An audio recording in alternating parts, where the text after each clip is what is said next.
Welcome to the Advanced Freelancing Podcast. Every week, you'll hear strategies for building your online service-based business your way. And now, here's your host, veteran freelancer, author, and TEDx speaker, Laura Briggs. Welcome back, listeners. It's time for another episode of the Advanced Freelancing Podcast. And a lot of times we forget about the fact that there are multiple components to what we do. The end result that you're selling, you may think, okay, that's just the deliverable. That's the piece of copy or the blog post or the finished website or the logo that you design. But there's really a lot of things that happen along the way. And sometimes you can even pull some of those out as a separate service, or you might say, I don't want to do that as part of my service at all, right? Like consulting or strategy. So that's what my guest today is here to talk about. And I'm really excited to chat with him about this because I feel like it's a great way to raise your rates and to make sure you're getting paid well and to tap into something where your clients really see you as an expert. So my guest today is Austin Church. Thanks so much for joining the show. Tell us a little bit about you and the freelance work you do. Well, thank you for having me, Laura. I'm delighted to be here. The freelance work that I do now focuses mostly on strategy. I do a lot of brand strategy, so helping people figure out what their brands are. Also do a lot of marketing strategy, go to market and launch strategy, and some other types that would probably fall under that big umbrella of business strategy, like where do we want to go next? And so, a whole lot more strategy than writing now, which I'm still sometimes surprised by. Yeah. And isn't that interesting? Like our businesses take an evolution and sometimes it's just seeing a pattern in what you do. Sometimes it's working with one particular client. You know, I remember my introduction to retainers was one client that I still have today. I've worked with him for 9 years. And he just came to me one day and he said, can we just set up a monthly thing where I pay you the same every month for these blog posts? And it had never even occurred to me. I was like, oh, that's a thing I can do. I can just tell people that I only work in packages now. So I'm interested, how did you come across this idea of pivoting a little bit into strategy or even seeing it as a separate thing from writing work? So I had a bit of a crisis, honestly. My family was driving down to Florida and I realized that we were back in debt. And I was working on a startup at the time and just could not see a light at the end of the tunnel in terms of having plenty of time to put into my freelance business that was still paying all of our bills. And so I'm looking at this very limited amount of time. I'm looking at all of the demands on my time that came from the startup. It was a tech startup that I invested in and co-founded. And I just remember, again, logging into online bank accounts and thinking, like, how did we end up in this place? And so I think a lot of your listeners can relate to the frustration that comes from needing freelance projects, doing marathon discovery sessions to even sort of uncover all of the edges of the project so that you can even put together a proposal and give them a quote, right? And I just didn't have that kind of time. And so I was binge listening throughout that trip to a podcast called Double Your Freelancing with a guy named Brennan Dunn. And he was a software developer. And so he's talking about this thing called road mapping or project road mapping. And I mean, I was ready to lunge at anything that looked like an answer, that looked like a way out. And I was a writer and was producing a lot of content still for clients, but that's super time consuming, as you know. No matter how good of a writer you are, writing still takes time. And again, I was really low on time. And so that's how I got started, just trying to sell strategy in the form of content road mapping. And that was the crisis. Being back in debt, freaking out, was September 2015, early October 2015. And it took a while, but I started selling strategy sessions in February, March, and April of 2016. And that put my business on an entirely different trajectory. What things did you change in your business to adapt to selling strategy? Like, were you pitching different clients? Did you have to develop different kinds of offers? I'm just sort of curious how you made that transition and what that really required from you to get it off the ground. Great question. I think, if I'm honest, the biggest change was my paradigm or my mindset.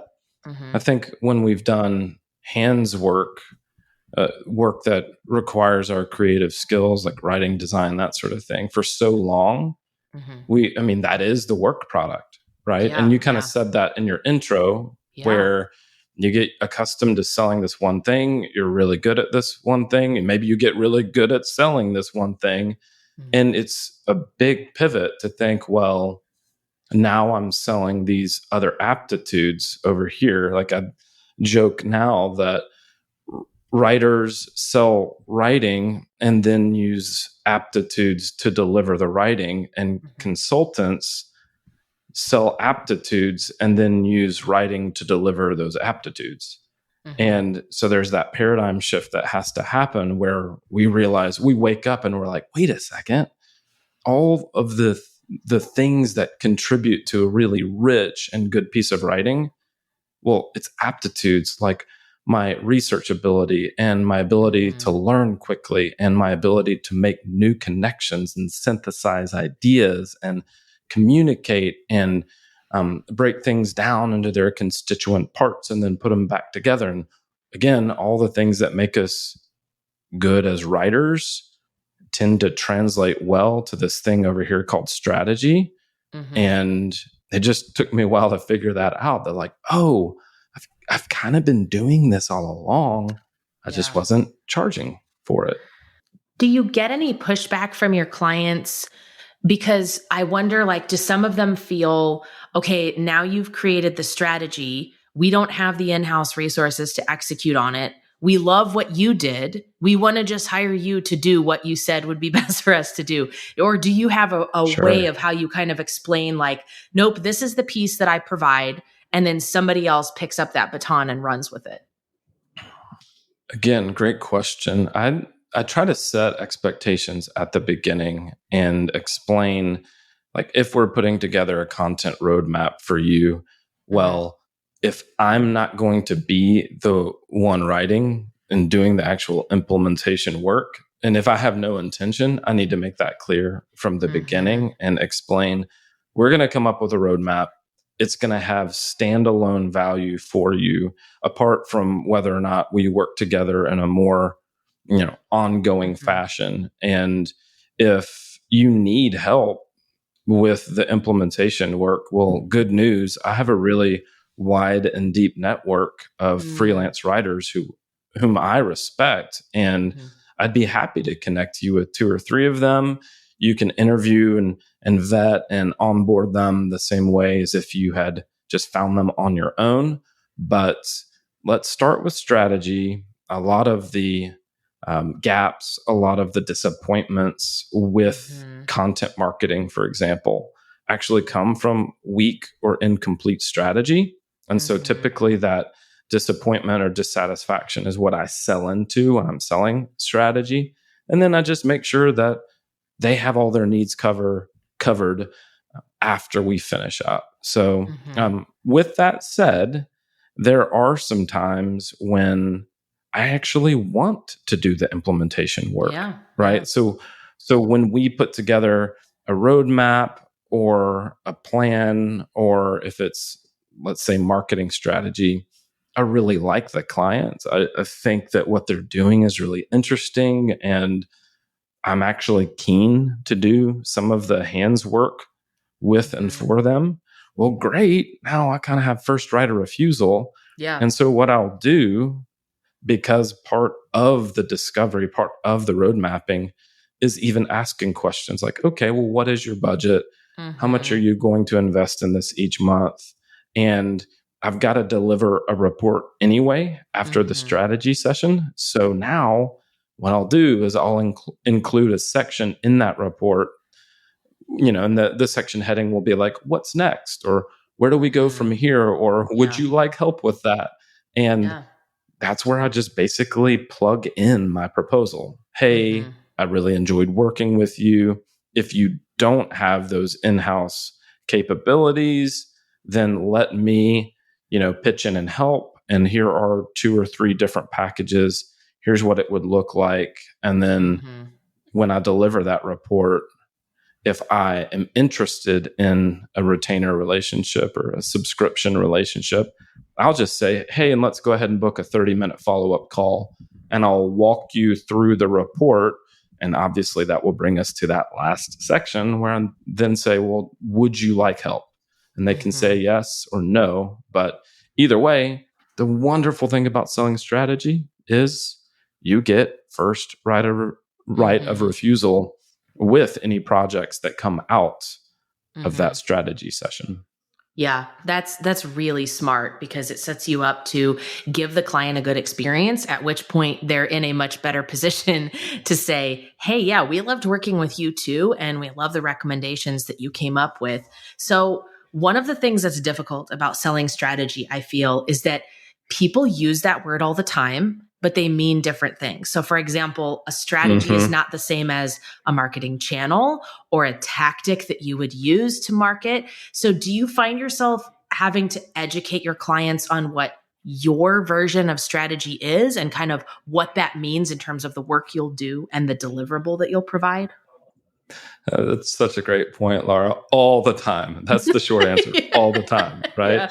Yeah. Because like even those of us who like are in marketing in some respect, it's like we'll toss around, 5 different phrases that all mean, is it a unique selling proposition? Is it positioning? Is it an elevator pitch? It's like, no wonder certain clients' heads are spinning because they're like, is it blogging? Is it content marketing? Is it long form content? Like what? So I will make very clear from the beginning, when I say strategy, I mean the group of decisions that you plan to make to get from where you are to where you want to be. And we're going to wrap all that up into an actionable plan because a lot of clients, what they're really after is clarity, because clarity produces confidence. And then, these are business owners. They want their businesses to grow. They want to see their income go up. They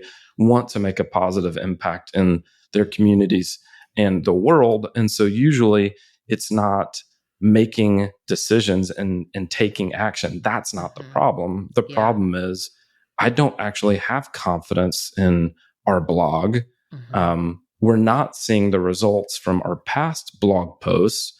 We know that some people use content to generate leads. Like what are we doing wrong? But once they get clarity, then their confidence grows. And once their confidence grows, they have no problem, taking definitive action. And so, yes, airdrop in all those really all those really important definitions so that we're on the same page. And honestly, I'm glad you brought it up because I think I have found it easier to sell strategy because I can give people clear, workable definitions. And they're like, why has no one explained it like that before? And I'm like, I don't know. I think sometimes marketers and freelancers, out of a sense of insecurity, maybe use too much slang. And we need clarity sells, I think. Yeah. And sometimes clients can do that too. Like they heard something on a podcast. And so they're like, I want to do content marketing. And you're like, okay, well, that's what I'm talking about. It's just, you're just using another term to describe it. So it's always like, always be prepared. I think that's part of selling strategy is owning that you're the one with the expertise. And so I think one of the most powerful things I've seen with clients when I've done strategy projects is you're giving them permission on what to focus on. And then you also have a good reason for why you haven't recommended certain things or why you recommend certain things with caution. So a great example is like podcasting. I sometimes will have clients come to me and say, I love listening to podcasts. I know you do a podcast, Laura. Is that something we should add into our business? And like, if I'm talking to a personal injury law firm, it's like, I don't think you need that, right? Like you don't, like people aren't tuning into a car accident podcast. So I think we're okay to like cross that off the list. And sometimes they feel that sense of like, okay, I don't need to do that thing. Like I've officially been given permission by an expert to say it's not going to get the results or it's not going to achieve what we want, where we want to be in a year or 3 years. So it's really great. To be in that position. But I think one challenge for freelancers that I'd love for you to talk about is there is a lot of clarity for us around providing specific deliverables like social media posts or a blog or an email newsletter or something like that.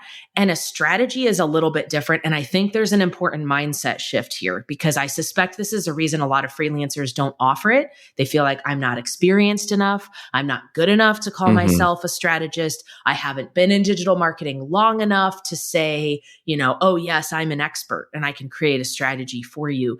How did you kind of work through that? And what tips do you have for freelancers who are intrigued by what you're saying, but are hitting that mindset wall there?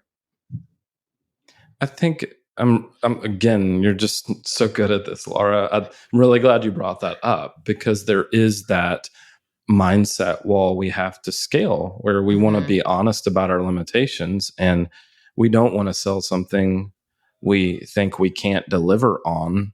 And so you're like, like sort of chicken and egg. You need to have experience with strategy before you can have confidence to sell strategy. But how do you get the experience, right?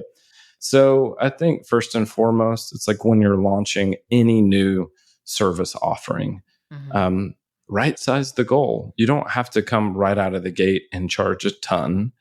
You could even find a colleague, another freelancer, and test this out and say, hey, I want to do content road mapping with you. I know you need help. Give me a chance to develop my framework, to try out my questions with you. But my list of questions that I ask strategy clients, I just call them open-ended consulting questions. And, I give them away all the time because they're just questions, right? But each one of them is a tool. And so I think if you understand that as a strategist, your job is not to pull a rabbit out of a hat. The pressure is off. What your job is creating space, holding that space, inviting someone into it, asking really thoughtful questions, taking down their answers, and then later organizing their answers into an actionable plan. Yes, you're going to have some domain expertise. Like if you've written a lot of blog posts, you could come in and you're like, hey man, so just stuffing a bunch of keywords into a post that doesn't work anymore, right? So you are going to layer on your expertise. That is true. But strategy itself, again, isn't you pulling a rabbit out of a hat or capturing lightning in a bottle. It's you pulling the clarity out of the other person. And I'll even say that before a strategy session. I'm not here to impress you with how brilliant I am. I'm here to help you get clarity around what do you want, what's been holding you back, and sometimes there's a lot of like emotional kind of, what's the right word? Like trash or detritus. I probably mispronounced that word. There's just this stuff that accumulates over time and people end up talking themselves into thinking, I can't do what I really want to do.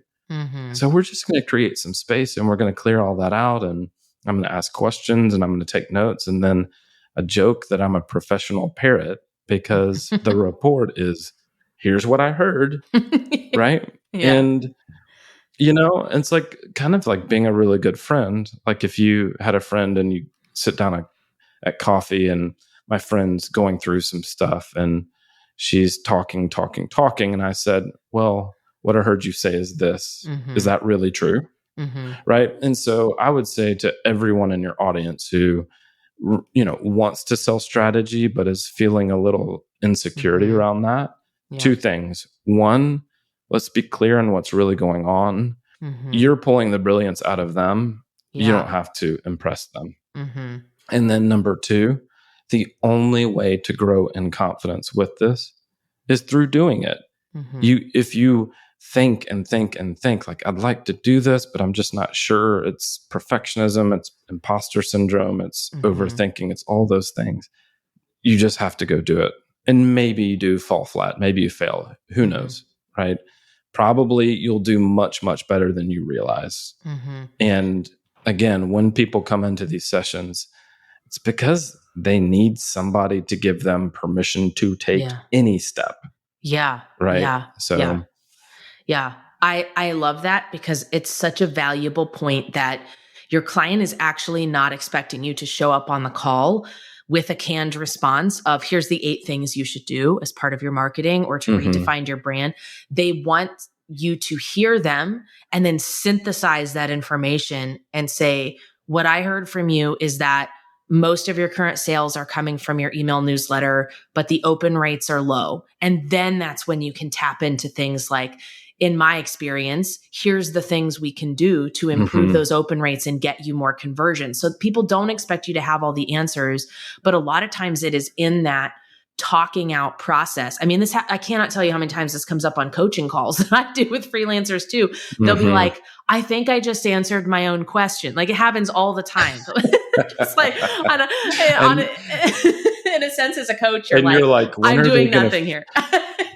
Exactly. Well, but you're creating space. And like I will joke with my strategy clients and my coaching clients, listen, we're not going to do anything today that you couldn't do on your own front porch with a good cup of coffee and some questions and a journal. Yeah. Right. But you're just not gonna. And that's why you're going to pay me to say things like, it sounds like you don't really want to do that. Mm-hmm. And they're like, no. And you're like, so what if you just didn't? What if you didn't do TikTok, right? It sounds like you don't want to.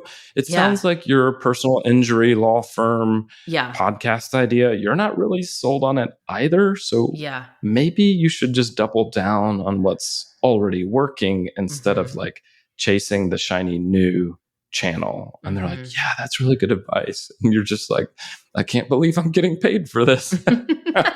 Yeah, exactly. I think that having the right questions, creating that space, doing the active listening. I know when I do strategy calls with clients, I am doing it with my headphones on or with my AirPods in so that my hands can be free to take notes as I am going. And those aren't notes I'm going to share directly with the clients. I'm going to reformulate that into something that's meaningful for them. But we are listening for those nuggets that they say on that call. This stresses me out, or I know it's important, but it takes me 6 hours a week. We're hearing that. And in the moment, we may not be saying something about it. But when we come back to them with a strategy or when we ask a future question, we're talking about that. We're saying, it sounds like there's a consistent theme here of being overwhelmed, of not having enough time. So this is something I'm going to bring into the strategy recommendations I make for you of how you can execute on this without feeling that sense of overwhelm. And I think that's where clients connect with you when they hear that you have heard the psychological things going on in between the lines, and you have brought that back to them in something that is really digestible. So I think that's extremely powerful. Well, there's so many awesome suggestions here for getting started with strategy as a standalone offer. Consider this episode your official permission to go out there and try this. Take on a first client. Give it a shot. Like there really is nothing to lose here, because the chances of you like deeply disappointing a client and they hate you and that's not going to happen, right? So like you probably felt the same way around getting your very first freelance client ever, right? You're like, this person I've totally fooled because I have no idea what I'm doing and they've agreed to pay me for this thing, right? So take that leap of faith. Maybe go to one of your current clients, right? That's been ordering things from you, or maybe there's a little bit of a sense of aimlessness. There is no strategy, or the strategy isn't working. and take that time to listen. Take that time to ask really good questions. There is no one size fits all in terms of what does a strategy look like? What is your final deliverable going to be like? It's really on you to listen and to come back with what you heard in that call, what you learned from the answers they gave. So I love this as an idea. I think it has a lot of potential to help a lot of freelancers. And like you mentioned, Austin, most freelancers are probably way better at this than they think, because if you think about it, you're doing some form of strategy in your freelance business already. It may not be a working strategy. It may be get on Upwork every morning. And that's not really working for you. But at some point in your mind, you came up with what the strategy was going to be to get clients in your freelance business. And so you're just applying that lens to somebody else's business. So I'd love for you to share, is there somewhere where people can go to learn a little bit more about the work that you're doing? Sure. My website is freelancecake.com, and I'm on LinkedIn a good bit. So come say hi to me there. And like you said, Laura, just try it, go for it. And you're going to do much better than you think. And here's what I love about freelancing. If you try something and you hate it, you never have to do it again. You can be like, yep, stop. I gave it a good college try there. I actually hated it, or the clients were difficult or whatever. So freelancing is all about continuing to pivot and evolve your business. And it's probably something you're good at anyway. So my challenge to you at the end of this episode is to take some of the tips that you heard in this recording session and say, how can I apply that to my business? Is strategy something I think I could offer? I should offer? Does it speak to me? Does it sound like the kind of things I run through in my head anyways, but maybe don't voice to my client? This is a real chance for you to up level your business and to try something new. So thank you so much for coming on the show. You've given me a lot to think about for sure in the way that I better position strategy, standalone services. So I'm excited to implement that selfishly on my own, but I hope this episode has helped listeners as well. Thanks for having me. I really enjoyed chatting.